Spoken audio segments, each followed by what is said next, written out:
আসসালামু আলাইকুম ওয়া রাহমাতুল্লাহি ওয়া বারাকাতুহু। নাহমাদুহু ওয়া নুসাল্লি আলা রাসূলিহিল কারীম, আম্মা বা'দ। প্রিয় দর্শকবৃন্দ, চারটি সাংঘাতিক গুনাহ আল্লাহ তাআলা আমাদের সবাইকে বাঁচার জন্য তৌফিক দান করুক। সর্বপ্রথম হলো কোনো গুনার কাজকে হালকা মনে করা, স্বাভাবিক মনে করা। যেরকম আগুন চাহে অল্প হোক বা বেশি, আগুনের টুকরা চাহে ছোট হোক বা বড়, একটা ঘরকে জ্বালানোর জন্য যথেষ্ট। দ্বিতীয়তে, গুনার কাজ করে খুশি হওয়া, ভিতরে ভিতরে আনন্দ লাভ করা গুনার কাজ করে, এটা একটা সাংঘাতিক গুনাহ।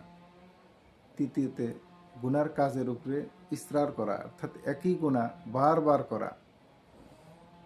চতুর্থ, গুনার কাজ করে ফখর করা, অহংকার করা, গৌরব করা যে আমি অমুক গুনাহ করেছি, গৌরবের সাথে ওটা বয়ান করা মানুষের সামনে।